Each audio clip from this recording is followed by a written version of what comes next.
She waited until the second bottle settled and the chatter turned syrupy. Then she tilted her head and lobbed the first sweet question. "What's the bravest thing you've done this year?" Her smile said she'd already chosen the punchline. I let a breath out. "Showing up." Laughter skimmed the surface like I'd meant to be funny. The second came while I drank water. "If you could fix one of your little quirks," she said, light as garnish, "which one would it be?" She didn't list them. The table knew the inventory. I kept my face neutral and let it hang until it dissolved. The third wrapped itself in a story about promotions. "What does success look like to you, realistically?" The edge on that last word made the guy across from me wince. I didn't dance. "Consistency," I said. "I like things that last." She saved the fourth for dessert. "What's one thing you wish you were better at in public?" I set my napkin down and answered once for all four. "Noticing when the performance ends." No whisper, no emphasis. Conversation hiccuped. The server retreated like he'd stepped into weather. Her laugh landed a beat late. She reached into her bag and the bronze keychain I gave her, tiny compass in dull metal, clinked against the zipper. "To unlock our future," she joked when she claimed it for her own. Under its small shine, she announced, casual, generous, that she and the girls were taking a quick weekend escape. No prior mention. The table applauded on cue. She thumbed the keychain like it controlled the lights, waved the server back, and covered the bill with a card I didn't recognize. "New metal, new bank. Points," she chirped, eyes sliding past mine. When the receipt came, she signed with my last name and that familiar flourish. I watched wax harden in the candle dish and thought about boundaries set without sound. On the sidewalk, she took my elbow like a politician with a donor. "You were quiet," she said, playful enough to pass as concern. I told her I was fine and meant it like a closed door. She checked her phone and smiled for a screen I wasn't invited to see. With each step the bronze keychain tapped her wrist, a metronome for a rhythm I didn't know anymore. Back home she moved quickly, laundry into a half-open suitcase, chargers coiled, that new card slid into a separate pouch I'd never seen. "It's only 2 nights," she said. "Maybe 3 if flights are weird." The maybe felt bigger than the bag. I stood in the doorway and took inventory. The perfume she saved for rooms of strangers, the weather check for a city she didn't name. The bronze keychain moved from hook to pocket. I didn't argue. I didn't perform. I stood inside the afterglow of my one answer and felt the temperature change. I offered to drive her to the airport. She said rides were already sorted. I nodded and set my phone face down. Not secrecy, clarity. She kissed the air by my cheek. The scent wasn't freedom. It was rehearsal. She called it spontaneity. It looked like staging. The bronze keychain flashed as she locked the suitcase and tested the wheels. "Be good," she said. "I will," I said. What I didn't add, I'd stopped being agreeable. The door closed. The apartment exhaled. In the quiet I replayed the 4 questions, my response, the new card, the unmentioned city, the little compass pointing anywhere but home. Confusion receded. Curiosity took its place. I wasn't chasing anymore. I was taking notes. She left before sunrise, the bronze keychain tapping the suitcase handle. "Back Sunday," she said, eyes on her rideshare app. The elevator took the rest. Saturday became a text. "Flights are weird, might stretch to Monday." Monday turned into "one more night." A photo arrived, crossed legs, no gate number, captioned, "almost." When she returned, the suitcase stopped in the foyer. New perfume. She checked the mirror and called the trip. Resetting. The bronze keychain didn't return to the hallway hook. It dangled from a small canvas pouch clipped inside her tote. Routines multiplied. A shower before bed, then another quick rinse, after a late buzz. Towels stayed damp. Her phone, once face up, now lived at an angle. Step into a room and the screen went dark. In the bathroom she took calls on speaker over running water. When I asked if she needed anything, she turned the fan higher and said she was just catching up with the girls. The keychain migrated. Pouch on the chair, pouch in the tote, pouch on the counter, never the hook. One night it lay beside her car key. The ring showed a tiny gap, opened and reclosed. I gave logic its chance. Travel is disorienting. Samples explain perfume. Late showers can be stress. The bank app was less forgiving. Small withdrawals stacked like polite footprints. Ride shares with generic names. A wellness charge. A lounge receipt in a neighborhood we never visit. None reckless alone. Together they made a map I hadn't walked. "Trip good?" I asked, rinsing a glass. "Restful," she said, thumb hovering above the screen. She pivoted to a coworker's promotion, asked what I wanted for dinner, then changed the subject again. So I started cataloging. Timestamps, not accusations. Nights with a second shower. When her laugh climbed into a register it never used with me. How her fingers rested on the canvas pouch like it held something fragile. I screenshotted vague descriptors. Hospitality, wellness, lounge, and filed them in a plain folder. Evenings shifted. She took her phone to the balcony. I brought tea. She locked the screen with her elbow and thanked me like a guest. On the third night she laced up for a Pilates class that hadn't existed on the calendar. Don't wait up, she said. When the door closed I opened the app. A ride pulsed toward a part of town Pilates isn't famous for. She came back glowing in a way reformers rarely deliver. I didn't push. I adjusted. How was class? I asked, drying a plate. Good, she said. The bronze keychain clicked when she set the pouch down, a stage cue hard to ignore. The next weekend she announced a brunch. Spur of the moment. I watched the elevator numbers fall and realized I wasn't waiting for proof. I was waiting for clarity, the unscripted slip. That night, with her voice muffled by the bathroom fan, I rehung the bronze keychain on the hallway hook. It looked wrong there, like a souvenir from a trip we never took. I left it, a marker. If it moved I'd know when and why. By then my pulse didn't spike when her phone buzzed. I measured shoulders, the half-beat before she answered. Suspicion wasn't a storm, it was a tide. I started running at dawn. I didn't know the moment yet, only that it would arrive outside the house. Until then I kept the ledger, the new routine, migrating keychain, the careful charges trying to look harmless. When clarity finally walked in, I wanted my hands free. The first slip didn't look like one. Blue dusk at the windows, her coat over the chair, the canvas pouch with the bronze keychain set on the counter like it needed its own seat. Steam rolled from the bathroom. The fan clicked to high. Inside that noise her voice softened, then rose into a smile meant for someone else. I poured water, busy enough to be background. What I caught wasn't scandal. It was cadence, the upward laugh she saves for people she wants to impress. She came out glowing, toweling her hair. Just checking in on yoga stuff, she said, phone face down against cotton. I kept drying the same plate. All good? I asked. All good, she echoed, sliding the phone into the canvas pouch and zipping it like a file. The bronze keychain flashed. The split ring showed a tiny gap before closing. Maybe nothing. A lot of this could still be nothing. Later she reached for her car key, kept separate in her coat, while the bronze keychain hung from the kitchen hook. Need gas? I asked. She smiled at the ceiling. Just a quick seltzer run. She came back with a bag that crinkled new. I didn't unroll the receipt. The bank app updated. A small charge from a vendor I recognized from her trip, the same test amount swipe. Explainable, I told myself. Processors overlap. Data lags. The next evening she took a call on the balcony, face toward the city, body angled away from the glass. When she laughed, she hid it behind her wrist. I brought tea. She flattened the phone to her thigh and thanked me. On my way in I saw the bronze keychain on the table, separate from the pouch. The tiny compass had a nick I didn't remember. At dinner I gave the trimmed version of my day. She offered details out of order. Yoga friend with a family problem, then a rescheduled class, then a new policy that contradicted the reschedule. Not wrong, exactly. Just uneven. If you weren't measuring, you'd call it chatter. I was measuring. The shared tablet chirped from the hallway drawer. Storage low. She got there first. I'll clean it up, she said. She toggled off the shared album she always forgets, then hovered over messages. Delete old PDFs if you want, she added. The drawer shut. A new quiet stayed open. So I kept to the rule I'd made. No speeches, only attention. Behavior, not conclusions. How she silenced her phone before re-entering rooms. How her answers shortened when time mattered. How the bronze keychain kept changing addresses. Book, pouch, table, pocket, like it followed a private schedule. Friday she stood at the door in sneakers. Need anything? She asked. Seltzer, I said. An hour later a hospitality charge appeared from a lounge across town. Small enough to shrug at, precise enough to mark. When she returned she set a 12-pack on the counter like she'd passed the test. The bronze keychain hit the wood with a sound heavier than metal. Maybe explainable. That night she slept with her phone inside the canvas pouch, zipper drawn halfway. I lifted the bronze keychain and rehung it on the hallway hook. Not decoration. A question I wasn't asking out loud. I didn't need to catch anyone.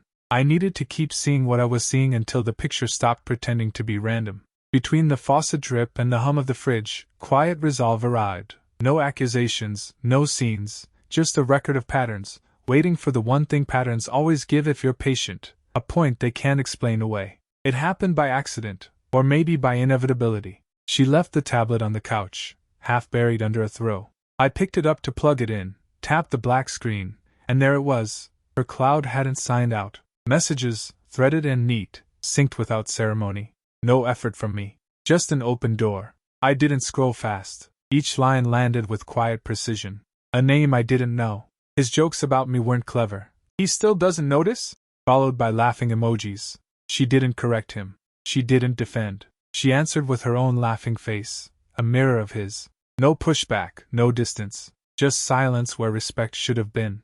One message stopped me. You're glowing even when you say you're tired. Sent the same night she brushed past me with damp hair, claiming she needed sleep. Attached was a photo, her smile tilted, rehearsed. On the table in the background, unmistakable in its dull shine, sat the bronze keychain. She hadn't even noticed it in frame. That little compass, meant to point us forward, now sitting on a hotel nightstand that wasn't ours. I set the tablet down. My hands didn't shake. They were too steady, like my body had skipped past anger and landed in something colder. The vague withdrawals in our joint account lined up neatly now. Hospitality, lounge, wellness, all receipts for these private scenes she framed as spontaneity. I opened the banking app, scrolled through the line items, and felt clarity replace speculation. Nothing dramatic, just arithmetic. That night she came home late again, sneakers in her hand, hair pulled up like she'd been in motion.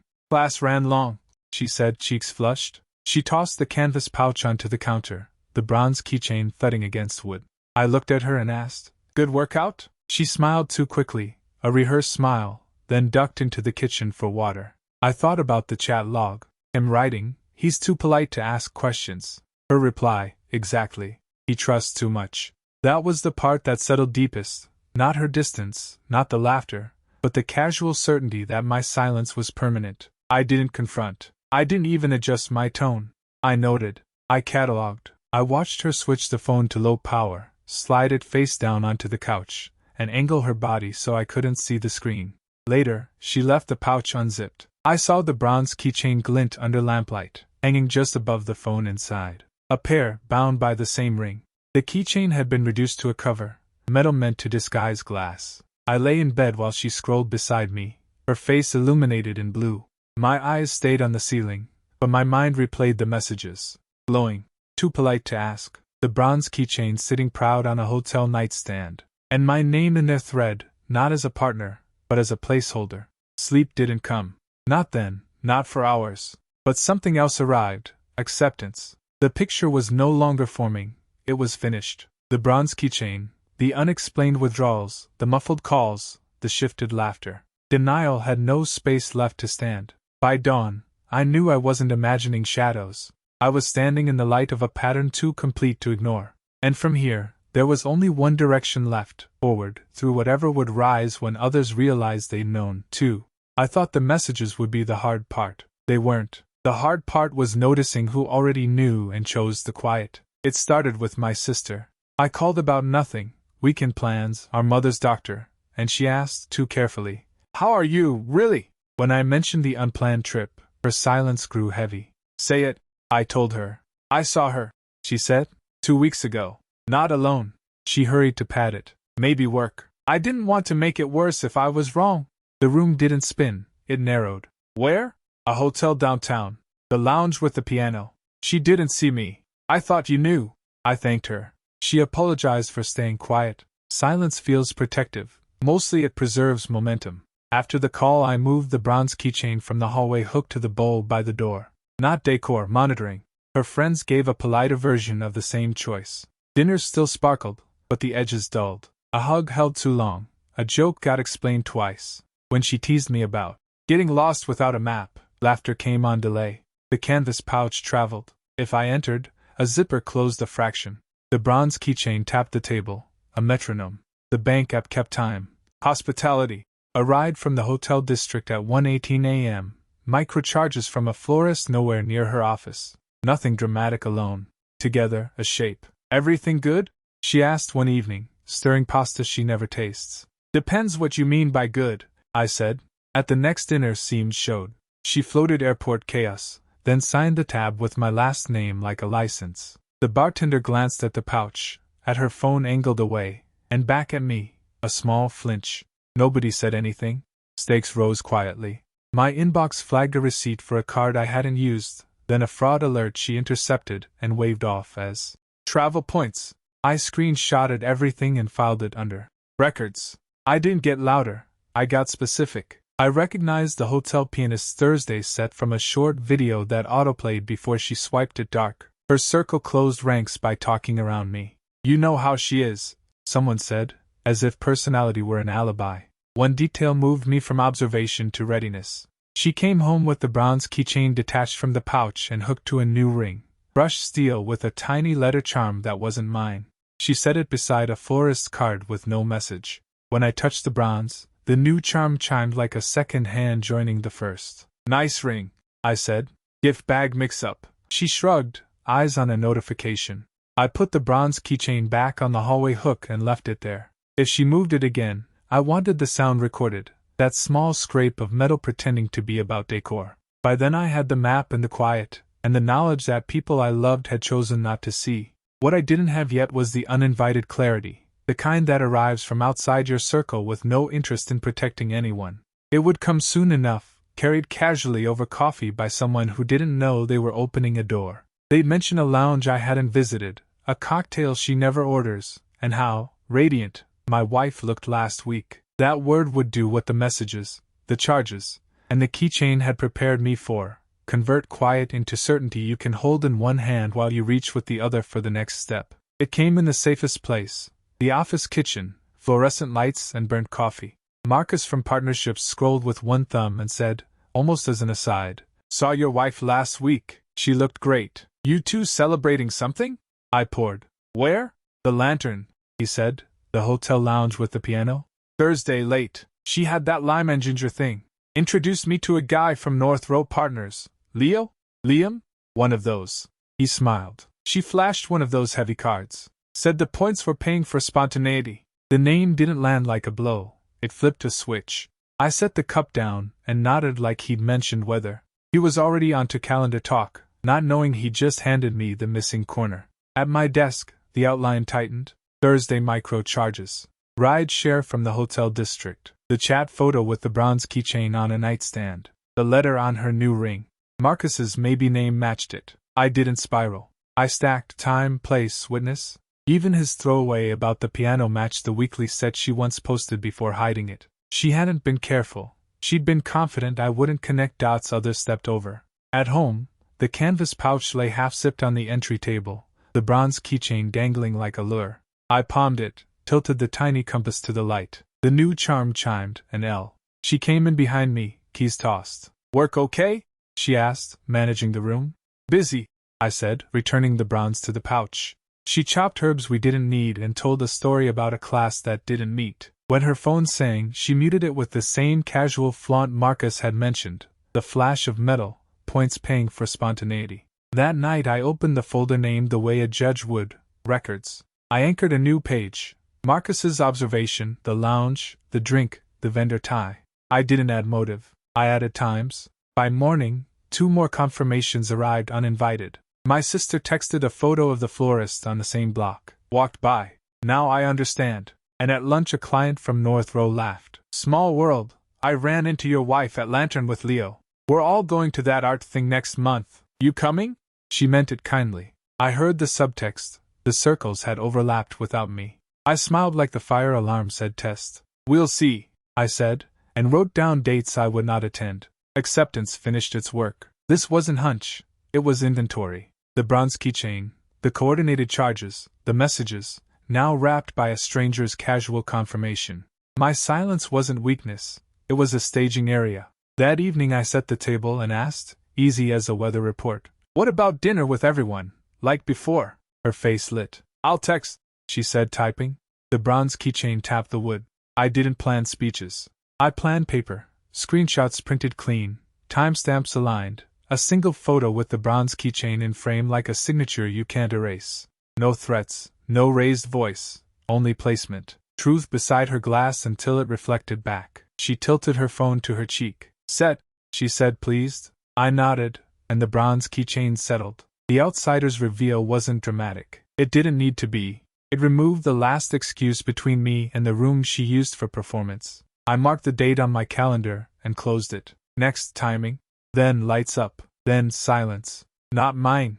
Hers. We met at a long table, her friends arranged like an audience that knew the lines. She arrived late, kissed the air near my cheek, and let the bronze keychain swing from her wrist as if it were jewelry. She warmed the room with small stories where I was charming in a harmless way. I let her run. I'd taken the end seat. The canvas pouch sat on the chair beside her. When dessert came up, she flashed the new metal card and said, "Points make it painless." Someone laughed. The bronze keychain tapped the wood in a slow rhythm. I had one sentence in paper. Not a scene. Placement. I waited until talk drifted to travel, favorite lobbies, and set a plain envelope beside her wine. She smiled like I'd brought a joke. "What's this?" she asked, tracing the flap. I kept my voice even. "Do you want to explain the hotel bills?" I said. "Or should I?" Chairs made small sounds. The friend to her left examined his napkin. She tried a light laugh. "You're being dramatic," she said, nudging the envelope away. "I've been stacking points. You love efficiency." "I do," I said. "These are from the Lantern. Thursdays. Lounge at 11:42. Ride at 1:18. Florist on the block. And a photo." I slid the top page free, the selfie she'd sent him. In the corner of the nightstand, the bronze keychain glowed like a signature that forgot to hide. She reached for her purse. The bronze keychain slipped off her wrist and hit the floor. The sound moved through the table. She froze, then sat back up. "Context matters," she said to the stem of her glass. "People vent, people post. You're reading too far." Across from us, someone offered a shrug. "Everything's messy right now," she murmured, eyes down. The room didn't bite. I turned a second page. Bank entries. Hospitality, wellness, lounge. Not huge, just consistent. I tapped a timestamp on a chat bubble I didn't read aloud. "Same night you told me you were tired." The music faltered. I stayed steady. "I'm not angry," I said, meaning it. "I'm finished pretending." She lifted her chin, ready to reshape the scene. "If you had just asked," she began. "I did," I said, gentle. "I asked with silence. You filled it." I slid the envelope to center, where the edges were visible without anyone needing the words. "No debate. I won't be part of this performance." The server arrived with the check. I separated the page and said, "Split," handing back my portion with my own card. She watched me sign my name. Her friends studied the table grain. One reached down, lifted the bronze keychain from the floor, and set it near her hand. It lay there, dull and exact, the tiny compass pointing somewhere either of us lived anymore. She tried one last pivot, softer, meant only for me. "Can we talk later?" "Not here." "We just did," I said, standing. I thanked the server, thanked the table, and moved toward the door like any guest leaving early. On the sidewalk the air felt plain. Behind me, the room resumed its hum. I didn't look back. The next part would be quiet papers and colder rooms, and a circle that would finally stop applauding because there was nothing left to clap for. Tomorrow, the receipts would keep their dates, the photo would keep its shadow of a bronze keychain, and the people who stayed quiet would have to choose a new story to tell themselves. I had already chosen mine. I walked toward it, unhurried and alone. I left the table and the night didn't chase me. She texted, "Where are you?" Then, "We can talk later." I let both sink. Silence wasn't revenge, it was policy. Morning, I sent one email. Subject, next steps. 2 lines, 3 attachments. Documentation, account list, counsel will contact you. 10 minutes later the bank app reflected the shift. Joint card frozen. My direct deposit rerouted off the metal she waved to. Pay for spontaneity. Her circle tried neutral. Wild night, someone wrote. A cousin asked if we were taking space. I didn't answer. My sister forwarded a thread where my wife called it misunderstanding. Blamed. Outsiders. Under it, one reply. Context doesn't change the hotel. I didn't call the man. A liaison asked for dates already in my folder. A week later he had stepped back pending review. At home she left a photo album open on the coffee table. "We built so much," she said, not turning a page. "People say things when they're stressed," she added. "People also say nothing when they're done," I said to the window. She touched the canvas pouch. The bronze keychain clicked once, small as a clock. Invitations thinned, lists updated, chairs unfilled, chats muted. My attorney filed separation, attached the timeline, scheduled appraisal. Wellness charges, lounge receipts, florist, moved from suspicion to ledger. Her reply through counsel leaned on communication gap and unintended signals. Gaps have bridges. We were staring at a rerouted map. I packed in an afternoon travel bag with essentials, one box for books, a folder labeled records. In the kitchen, I opened the junk drawer for spare keys and found the bronze keychain buried under rubber bands and warranty cards. The tiny compass stared like it still believed in north. I left it there. She tried a softer script in the hall. This doesn't have to end like this. It was already over, I said. She searched my face for heat and found none. By then friends had stopped campaigning. A mutual wrote, "She says everyone misread it." Then, "I'm stepping back." Her mother asked if I'd be kind online. I hadn't posted a word. The metal card stopped winking. It wasn't in her wallet. She tried to buy coffee with points, set the phone down when it declined. On the day I moved the last box, she held a ring with a single letter charm. The bronze piece was gone. "Do you want the key?" she asked. "Leave it," I said. She set it on the counter, opened the junk drawer, hovered over the little compass, and closed it without touching. I returned the fob downstairs and stepped into ordinary weather. Traffic didn't notice. A week later, an envelope proposed. Conversation over litigation. I filed it. Another text. "We can start over." When people say start over, they mean pretend the record doesn't exist. I archived it. I remember the 4 sweet questions, the way she rolled the bronze keychain while measuring the room. The image doesn't sting. It files itself next to a receipt and a timestamp. People will keep a softer version. Grew apart, handled privately. Fine. I'm not editing their story. I took what's mine and left the rest to the drawer. There's a kitchen I don't live in where a small bronze compass retires under coupons. She'll reach for batteries and feel its weight without lifting. She once said it would unlock our future. I left it in the dark. All it ever opened was the truth.